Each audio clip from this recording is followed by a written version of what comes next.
Terima kasih pemirsa, Anda masih menyaksikan SBTV Talk Show bekerjasama dengan Dinas Kominfo Kabupaten Kota Waringin Barat yang tentunya masih bersama Kepala Badan Kesatuan Bangsa dan Politik Kabupaten Kota Waringin Barat, Bapak Dr. Andes Edi Faganti, dan juga perwakilan dari Kodim 1014 Pangkalan Bun ada Letu Infantri Suwaryo. Pak Suwaryo, mohon izin Pak, sebelum menjawab pertanyaan saya di segmen awal tadi, sudah berapa lamakah Bapak melatih anggota Paskibraka? Saya pengen ke Pak Edi dulu. Pak, mohon izin. Sebenarnya tujuan pembentukan anggota Paskibraka tuh apa sih, Pak? Ya, baik. Jadi mungkin yang dipahami oleh banyak orang bahwa kepaskibrakaan itu hanya terkait dengan baris berbaris dan mengibarkan bendera pada saat peringatan hari proklamasi aja. Ya.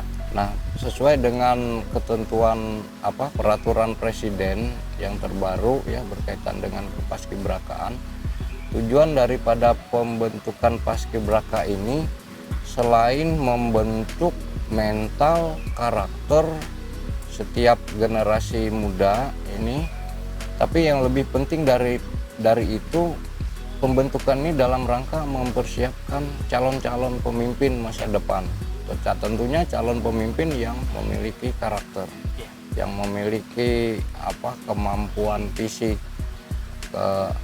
yang dalam kehidupannya sehari-hari sesuai dengan mengamalkan nilai-nilai Pancasila itu. Nah, jadi sekali lagi jangan hanya dianggap bahwa paskibraka itu hanya menaikkan bendera dan baris berbaris, itu hanya sarananya aja.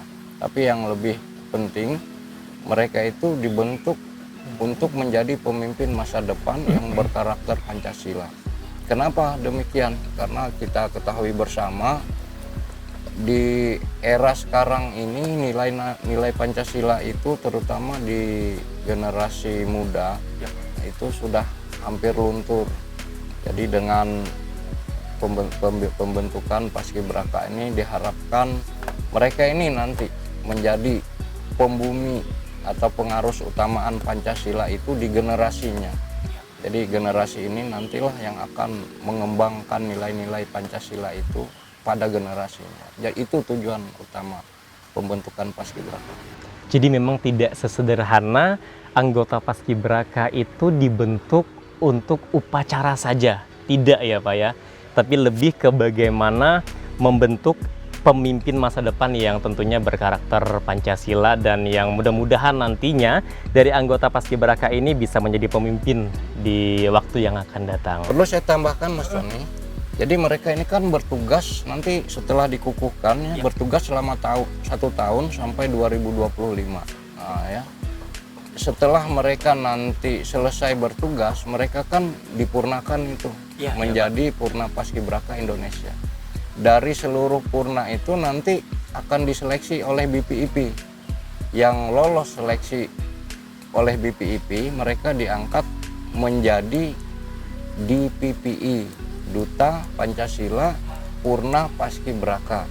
Nah, pada saat mereka menjadi anggota di PPI itu, pembinaannya langsung dari BPIP pusat. Kita hanya sebagai jembatan aja, pemerintah daerah melalui Kesbangpol hanya sebagai jembatan. Tapi pembinaan kepada DPPI itu langsung dari BPIP. Tugasnya yaitu tadi seperti yang saya sampaikan, mereka inilah yang akan membumikan Pancasila itu di generasinya nanti. Oke, berarti memang ini baru tahu lagi nih saya Pak, bahkan mungkin barangkali teman-teman di rumah juga baru tahu bahwa anggota Paskibraka ini tidak selesai setelah upacara saja, masih panjang ya Pak ya, bahkan ada DPPI ya Pak tadi ya. Oke, ya mudah-mudahan. Mereka Mas Tony, tugas utamanya selama menjadi Paskibraka 2. Yang pertama mengibarkan bendera pada saat proklamasi 17 Agustus tahun ini. Tahun depan satu tugas lagi, mengibarkan bendera lagi pada saat hari lahir Pancasila. Jadi 2 tugas itu tugas utama. Mungkin ada tugas lain sesuai kebutuhan pemerintah daerah. Pemerintah daerah membutuhkan paskibraka akan kita panggil. Karena selama menjadi paskibraka mereka ini kan tetap di bawah pembinaan kita daerah. Iya, Pak. Oke, berarti memang mereka akan fokus nantinya 1 tahun untuk bertugas sebagai anggota Paskibraka Kota Waringin Barat yang tidak hanya mengibarkan bendera pada saat momen kemerdekaan RI, tetapi juga tadi di hari lahirnya Pancasila ya Pak ya, dan juga berbagai event yang tentunya dilaksanakan oleh pemerintah daerah Kabupaten Kota Waringin Barat. Baik, Pak Suwaryo, mohon maaf Pak menahan jawabannya dari tadi. Boleh dijawab pertanyaan saya tadi Pak, sudah berapa lamakah Bapak menjadi seorang pelatih anggota pasukan pengibar bendera pusaka? Terima kasih Mas Tony. Ya. Untuk kami sendiri sebagai pelatih, saya dulu pernah di tahun 2000. Ya, Pak. 2000 dan tahun 2024 ini. Karena untuk di militer ini atau di TNI ini kan setiap tahunnya berganti atau ya gantian gitu. Jadi tidak selamanya itu kita menjadi pelatih gitu. Terus kecuali yang dari PPI mungkin dia yang purna itu dia kan bisa setiap tahun. Kalau di kami biasanya gantian seperti itu.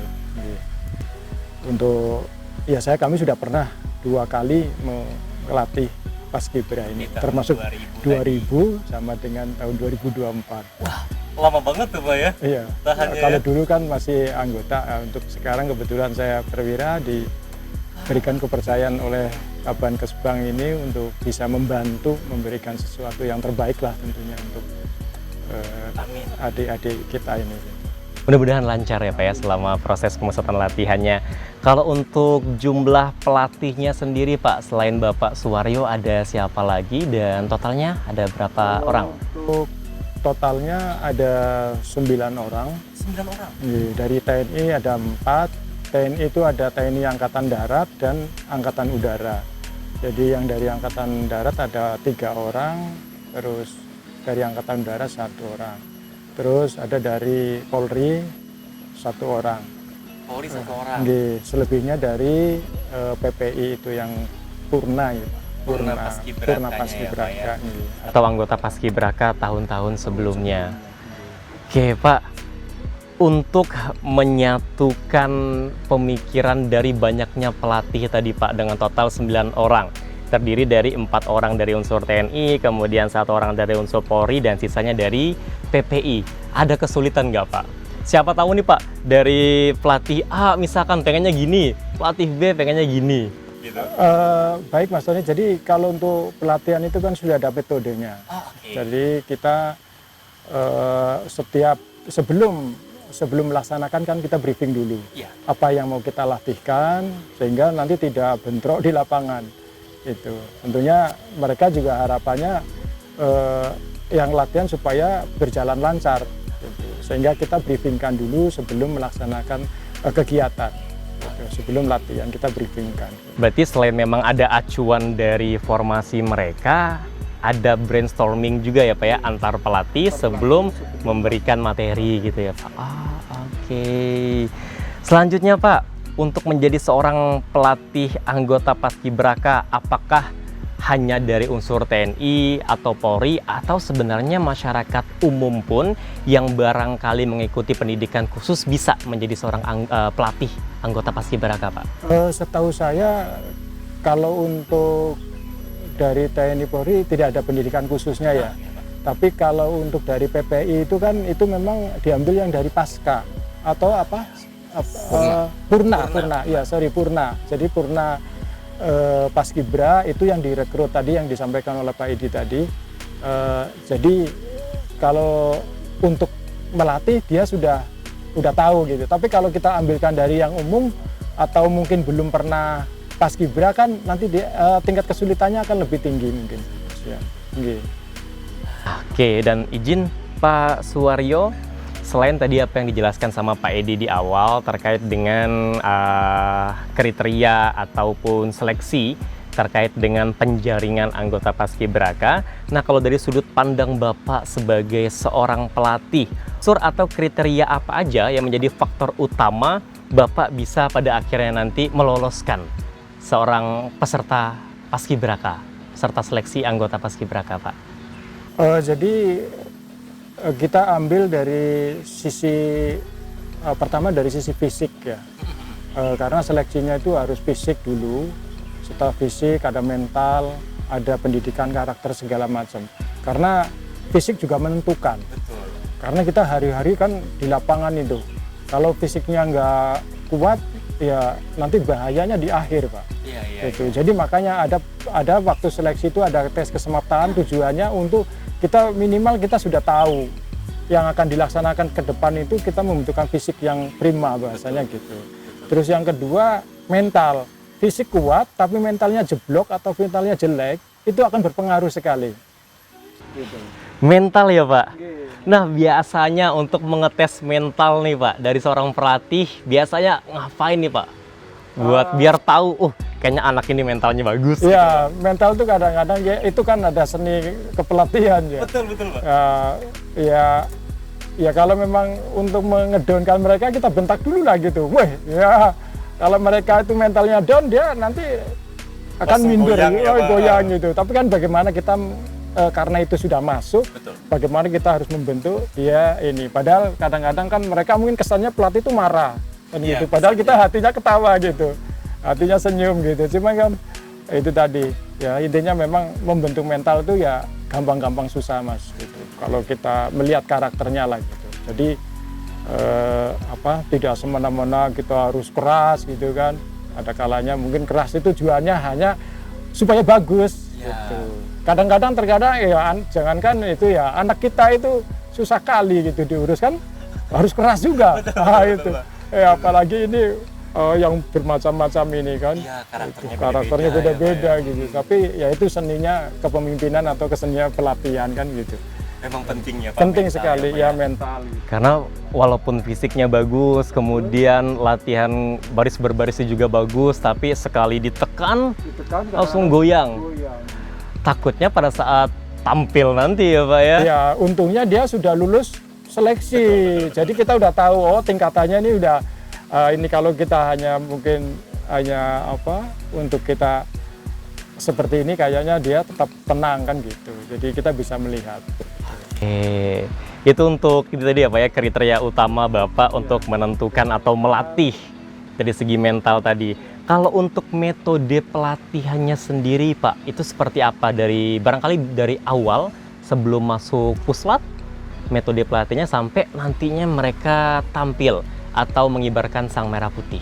Untuk metodenya kita memang untuk pertama itu dari bangun pagi itu kan, kita sudah imbangi dulu dengan senam pagi dengan harapan dia punya fisik. Nah, setelah itu nanti kan akan kita latih masalah baris berbaris kan gitu. Nah, terus setelah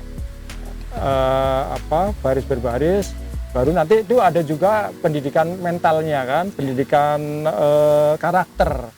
Jadi nanti mungkin akan diisi juga malam harinya dari unsur Forkopimda gitu. Jadi pendidikannya bukan hanya sekedar itu tadi ya sampaikan Pak Edi baris berbaris gitu aja, tidak. Karena itu sebagian memang untuk metodenya memang itu yang diutamakan. Karena itu yang akan dilihat kan gitu. Jadi supaya lebih bagus, kalau fisiknya sudah bagus, insya Allah latihannya pun akan bagus. Tapi kalau bagaimana kalau fisiknya nggak siap, latihannya pasti akan elelean gitu. Karena kondisi tubuh.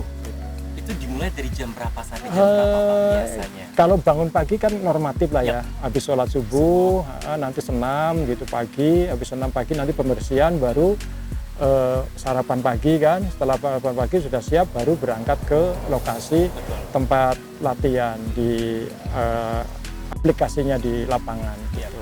Dalam hal ini sekarang kan di Pemda gitu. Jadi kita dari sini kita jalan kaki untuk ke Pemda gitu. Oh, jogging berarti ya Pak? Jalan kaki aja. Oh. Ya, untuk menyampai ke Pemda karena jarak juga tidak terlalu jauh dan lebih efektif dan lebih aman dibanding menggunakan ini pakai mobil atau pakai apa gitu. Itu lebih kan, waktu Pak. Terus repot di jalan. Kalau jalan kaki kan aman, tinggal mengamankan. Iya, tinggal mengamankan sisi mana yang harus diamankan kan gitu. Ya. Oke, berarti memang cukup padat, tapi boleh dibilang asik juga ya Pak buat mereka ya. Jadi tidak hanya kita mereka diminta buat bangun pagi kemudian latihan, tetapi juga ada tadi latihan karakter, kemudian malamnya juga ada materi yang diisi oleh unsur Prokopimda, macam-macam ya Pak ya. Jadi mereka secara nggak langsung itu menerima banyak hal selama puslat Pak.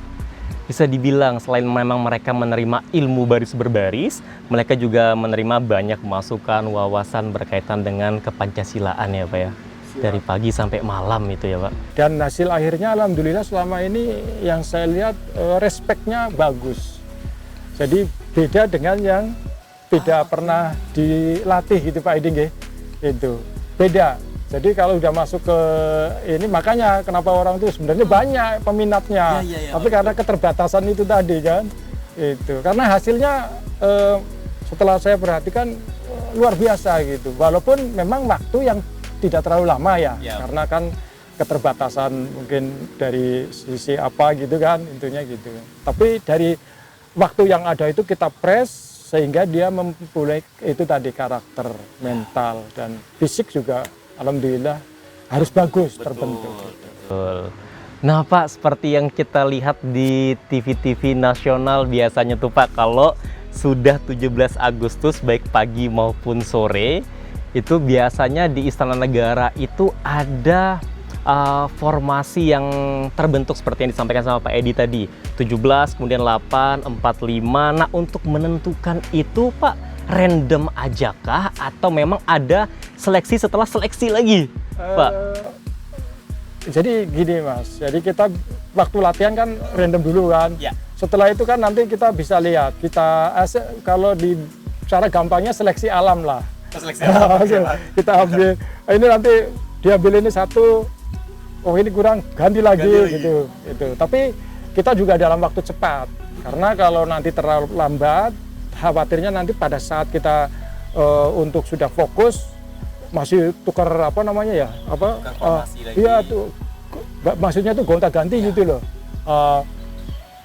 Jadi akan mengganggu pada formasi itu gitu. Makanya begitu sudah kita lihat mungkin beberapa saat latihan gitu kan, oh ini bagus, ambil ini, oh bagus kita ambil kelompok khususnya yang kelompok 8 itu. Kelompok 8 itu yang nantinya akan yang membawa bendera ya Pak, ini yang mengibarkan kan yang 3 bagi juga Pak, iya. pasukan 8. Sama yang memberikan aba-aba, kita cek sound juga, cek suara gitu.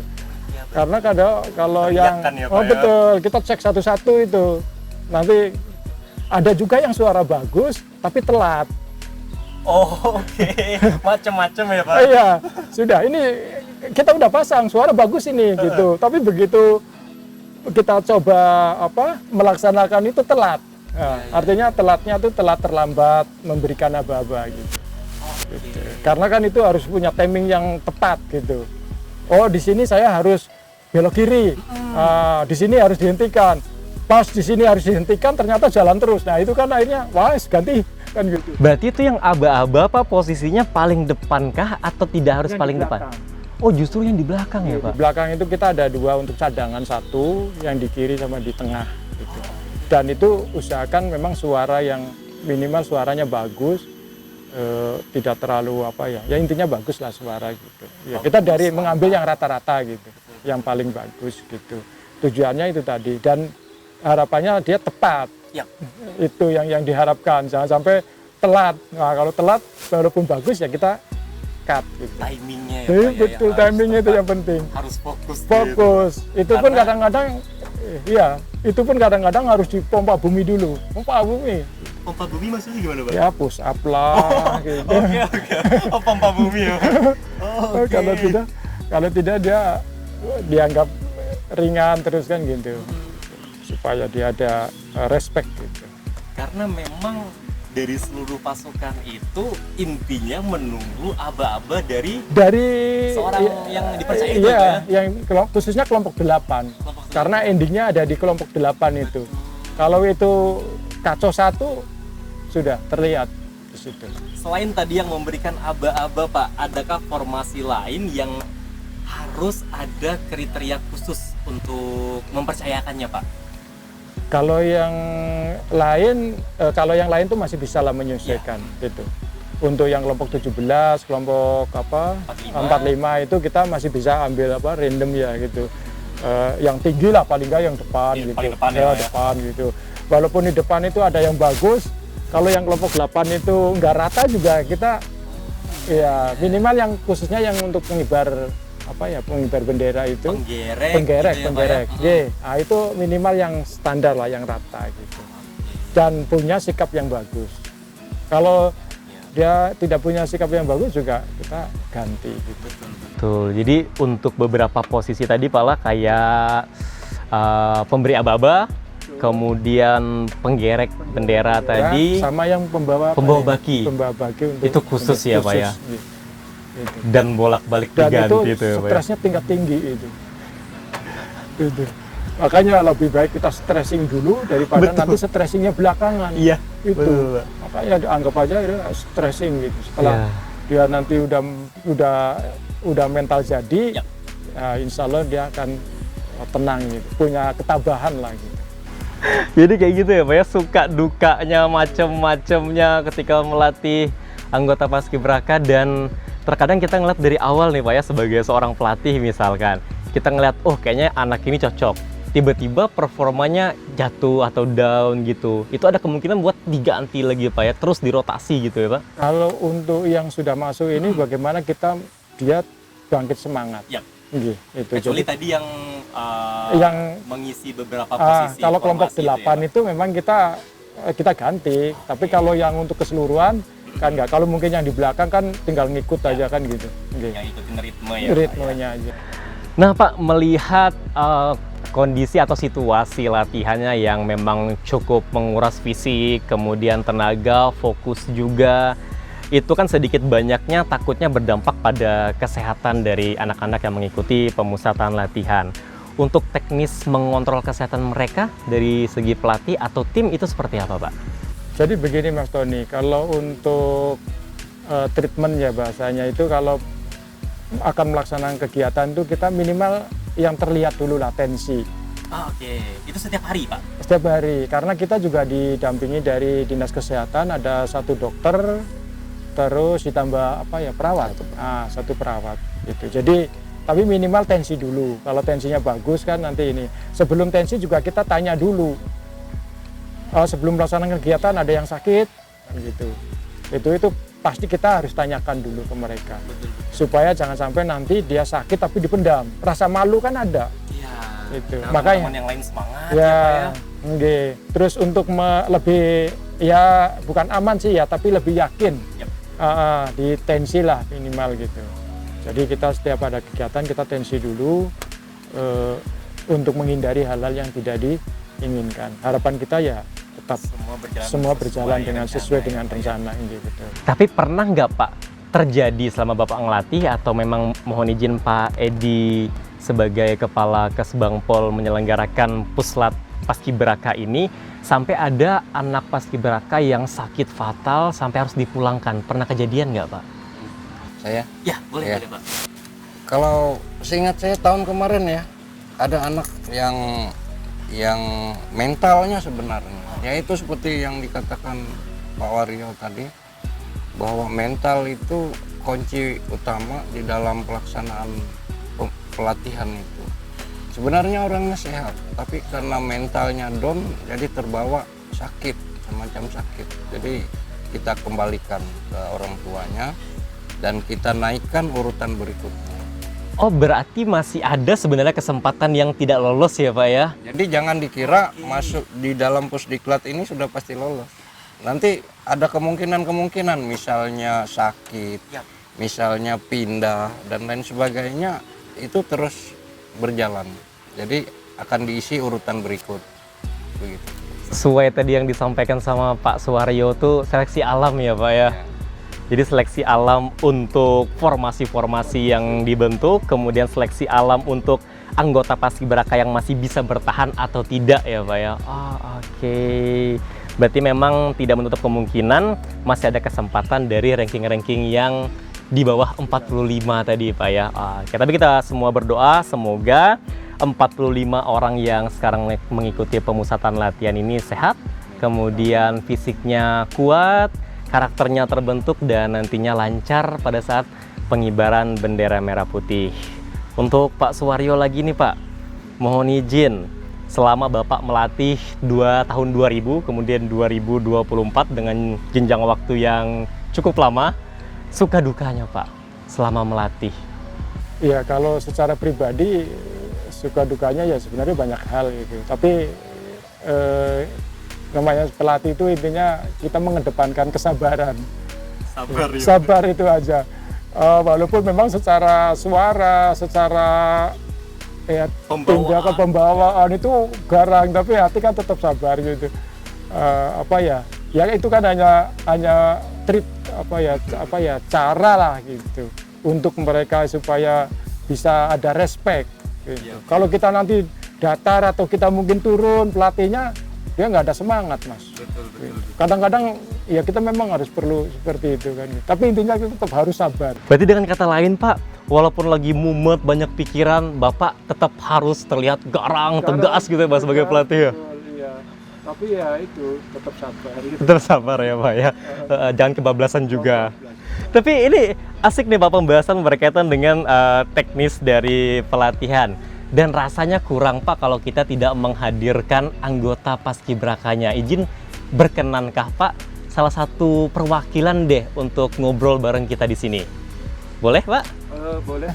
Boleh Nanti Pak ya? kita ambil salah satu anggota paskibra itu biar bisa Oke. bersama kita. Baik, terima kasih banyak. Dan untuk pemirsa SBTV, di segmen ketiga nanti kita akan hadirkan salah satu anggota Paskibraka tahun 2024 yang saat ini tengah mengikuti pemusatan latihan tentunya dalam rangka persiapan pengibaran detik-detik proklamasi 17 Agustus tahun 2024 di kantor Bupati Kota Waringin Barat nanti. Untuk itu tetap di SBTV Pangkalan Bun dalam SBTV Talk Show.